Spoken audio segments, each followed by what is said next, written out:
नेपाल में लैंडस्लाइड से 14 लोगों की मौत। नेपाल के अछाम जिले के कई हिस्सों में शनिवार को लगातार बारिश के बाद हुए भूस्खलन में कम से कम 14 लोगों की मौत हो गई है, जबकि 10 लोग लापता बताए जा रहे हैं। जिले के उप मुख्य जिला अधिकारी दीपेश रिजाल ने कहा है कि भूस्खलन के कारण सुदूर पश्चिम नेपाल में अछाम जिले में लगातार बारिश के कारण बिजली सड़क बाधित होने से जनजीवन प्रभावित हुआ है। राजस्थान में संगठनात्मक चुनाव को लेकर कांग्रेस की बैठक। संगठनात्मक चुनाव को लेकर राजस्थान प्रदेश कांग्रेस कमेटी के प्रतिनिधियों की बैठक जयपुर में हुई। पार्टी के एक प्रवक्ता ने कहा कि प्रतिनिधि पार्टी के राष्ट्रीय अध्यक्ष का नाम प्रस्तावित हुआ और इसे दिल्ली मुख्यालय भेजा गया। उन्होंने ये भी कहा कि राज्य के विभिन्न जिलों से पार्टी के करीब 400 प्रतिनिधि इस बैठक में हिस्सा लिए। पार्टी प्रवक्ता ने ये कहा कि बैठक दोपहर 2 बजे से कांग्रेस मुख्यालय जयपुर में हुई। बैठक में अखिल भारतीय कांग्रेस कमेटी के महासचिव एवं राजस्थान प्रभारी अजय माकन, राजस्थान प्रदेश कांग्रेस कमेटी के अध्यक्ष गोविंद सिंह, मुख्यमंत्री अशोक गहलोत तथा कांग्रेस के संगठन सचिव काजी निजामुद्दीन भी शामिल थे। IIT गुवाहाटी में छात्र ने की खुदकुशी। असम के IIT गुवाहाटी के एक छात्रावास में बीती रात एक छात्र ने खुदकुशी कर ली। छात्र केरल का रहने वाला था। कामरूप के ACP हितेश चौधरी राय ने बताया कि उसका शव उसके कमरे से बरामद कर लिया गया। शव को पोस्टमार्टम के लिए भेज दिया गया है। केदारनाथ धाम यात्रा एक दिन के लिए रोकी गई। उत्तराखंड में मौसम विभाग कर जारी अलर्ट के बाद राज्य सरकार सजग हो गई, जिससे केदारनाथ धाम की यात्रा एक दिन के लिए रोक दी गई। मुख्यमंत्री पुष्कर सिंह धामी ने कहा कि मौसम विभाग ने जो चेतावनी जारी की है, उसके चलते यात्रा मार्गों पर भूस्खलन की घटनाएं बढ़ सकती है। ऐसे में एहतियात के तौर पर रोक दी गई है। इजराइल हमले में 5 सैनिकों की मौत।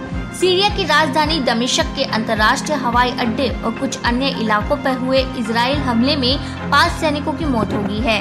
सीरिया के सरकारी मीडिया एजेंसी सेना ने बताया कि हमला देर रात करीब 12:45 पर हुआ। इस हमले में संपत्ति को भी नुकसान हुआ है, जिसकी विस्तृत जानकारी नहीं दी गई है। इजराइल ने सीधे तौर पर इन मामलों की जिम्मेदारी नहीं ली है, लेकिन ये हमले ऐसे समय हुए हैं जब इजराइल और ईरान के बीच एक प्रकार का संघर्ष चल रहा है। दमिश्क हवाई अड्डे के अलावा एलेप्पो में स्थित अंतर्राष्ट्रीय हवाई अड्डे को निशाना बनाया गया। हाथलंगा और उरी में भारी मात्रा में हथियार बरामद। बारामूला पुलिस और सेना ने जम्मू कश्मीर के हाथलंगा और उरी के पास संयुक्त तलाशी अभियान शुरुआत की। इस दौरान एक AK-47 राइफल, एक AK मैगजीन और 28 राउंड गोलियां बरामद की। पुलिस ने उरी पुलिस स्टेशन में इंडियन आर्म्स एक्ट के तहत मामला दर्ज किया। राजनाथ सिंह कल से 3 दिन के लिए मिस्र दौरे पर। रक्षा मंत्री राजनाथ सिंह रविवार यानी 18 सितंबर से 3 दिन के लिए मिस्र दौरे पर रहेंगे। उन्होंने खुद ट्वीट करके इस बात की जानकारी दी। उन्होंने ट्वीट करके कहा है कि दोनों देशों के बीच रक्षा सहयोग को और मजबूत करने के लिए अपने समक्ष जनरल मोहम्मद अहमद जकी के साथ चर्चा करने के लिए उत्सुक है। कुतुब मीनार के मालिकाना हक पर सोमवार को होगा फैसला। कुतुब मीनार के मालिकाना हक पर अब सोमवार को फैसला आएगा। साकेत कोर्ट महेंद्र ध्वज की याचिका पर 19 सितंबर की शाम को फैसला सुनाएगी। महेंद्र ध्वज प्रसाद सिंह ने इस मामले में खुद को पार्टी बनाने की मांग की है। अमानतुल्लाह के करीबी का बड़ा खुलासा। ACB की पूछताछ में आम आदमी पार्टी के विधायक अमानतुल्लाह खान के करीबी ने बड़ा खुलासा किया है। उन्होंने कहा है कि अमानतुल्लाह ने पैसे और हथियार उसके घर पर रखवाए थे। राहुल को पार्टी अध्यक्ष बनाने के समर्थन में प्रस्ताव पारित। राजस्थान प्रदेश कांग्रेस कमेटी के प्रतिनिधियों की बैठक शनिवार को हुई, जिसमें राहुल गांधी को पार्टी का राष्ट्रीय अध्यक्ष बनाए जाने के समर्थन में प्रस्ताव पारित किया गया। बैठक के बाद खाद्य मंत्री प्रताप सिंह खाचरियावास ने संवाददाताओं को ये जानकारी दी। खाचरियावास ने कहा कि राहुल गांधी को अध्यक्ष बनाए जाने का प्रस्ताव पारित किया गया, जो मुख्यमंत्री अशोक गहलोत ने रखा। सबने हाथ उठाकर इसका समर्थन किया। मैनपुरी में लहसुन कम कीमत पर बेचना पड़ा। उत्तर प्रदेश के मैनपुरी में किसानों को लहसुन लागत से भी कम कीमत पर बेचना पड़ रहा है। एक किसान ने बताया कि इस बार पैदावार ज्यादा है और बाहर देश में निर्यात नहीं हो रहा है, इसलिए लहसुन की कीमत बहुत कम मिल रही है। राष्ट्रपति मुर्मू महारानी एलिजाबेथ के अंतिम संस्कार के लिए रवाना हुई।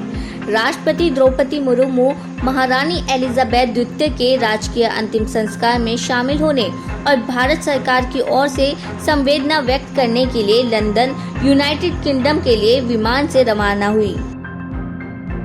फरीदकोट में दो गुटों में टकराव। फरीदकोट की जर्मन कॉलोनी के गुरुद्वारा साहिब की प्रबंधन कमेटी के प्रधान पद को लेकर दो गुटों के बीच टकराव हुआ है। आपस में तलवारें चली है। इस घटना में एक महिला समेत 3 लोग घायल हो गए। पुलिस मामले की जांच में जुटी है। पीएम मोदी ने आईटीआई के कौशल दीक्षांत समारोह को संबोधित किया। आईटीआई के कौशल दीक्षांत समारोह को संबोधित करते हुए पीएम नरेंद्र मोदी ने कहा कि पहली बार आईटीआई के 9 लाख से अधिक छात्र छात्राओं का कौशल दीक्षांत समारोह आयोजित किया गया है। 40 लाख से ज्यादा छात्र हमारे साथ वर्चुअल माध्यम से जुड़े हुए हैं। मैं आप सबको कौशल दीक्षांत समारोह की बहुत शुभकामनाएं देता हूं। उन्होंने कहा कि हमारे देश में पहला आईटीआई 1950 में बना था। इसके बाद 7 दशकों में 10,000 आईटीआईज बने हैं। हमारी सरकार के 8 वर्षों में देश में करीब 5,000 नए आईटीआईज बनाए गए हैं। बीते 8 वर्षों में आईटीआई में 4 लाख से ज्यादा नई सीटें भी जोड़ी गई है। 24 घंटों में कोरोना के 5,747 नए मामले। केंद्रीय स्वास्थ्य मंत्रालय की ओर से जारी रिपोर्ट के अनुसार देश में पिछले 24 घंटों में कोरोना के 5,747 नए मामले सामने आए हैं, जबकि 5,618 लोग महामारी से ठीक हुए हैं। ज्ञानवापी श्रृंगार गोरी केस में आया नया मोड़। उत्तर प्रदेश के वाराणसी स्थित ज्ञानवापी मस्जिद और श्रृंगार गोरी केस में नया मोड़ आया है। जिला जज की अदालत में सुनवाई से पहले मुस्लिम पक्ष ने अपील की है। मुस्लिम पक्ष ने अदालत से 8 हफ्ते का समय मांगा है। 22 सितंबर से जिला जज की अदालत में ट्रायल शुरू होगा, लेकिन इससे पहले मुस्लिम पक्ष ने समय की मांग की है और सुप्रीम कोर्ट के आदेश का हवाला दिया है। जेल में बंद कैदियों के लिए बड़ी राहत। सुप्रीम कोर्ट ने कहा है कि जिन दोषियों ने उम्र कैद की सजा के 10 साल पूरे कर लिए हैं और जिनकी अपील पर निकट भविष्य में हाई कोर्ट होने की संभावना नजर है, उन्हें रिहा किया जाना चाहिए, बशर्ते राहत से इनकार का कोई ठोस कारण मौजूद न हो। कोर्ट ने कहा है कि जेलों में भीड़-भाड़ कम करने के मकसद को पूरा करने के लिए उन दोषियों के लिए ऐसा करना चाहिए जिनकी दोष सिद्ध के खिलाफ अपील वर्षों से लंबित है और निकट भविष्य में हाई कोर्ट में इसकी सुनवाई की कोई संभावना नहीं है। पीएम मोदी के जन्मदिन पर जल संरक्षण संग्रहालय का किया उद्घाटन। प्रधानमंत्री नरेंद्र मोदी के जन्मदिन पर शनिवार को जल संरक्षण के महत्व को प्रदर्शित करने वाले एक संग्रहालय का उद्घाटन किया गया। सुलभ इंटरनेशनल के परिसर में स्थित इस संग्रहालय का लक्ष्य जल संबंधी शिक्षण एवं अनुसंधान के विभिन्न पहलुओं को प्रमुखता के सामने रखना एवं लोगों के बीच जल संरक्षण के प्रति जागरूकता पैदा करना है।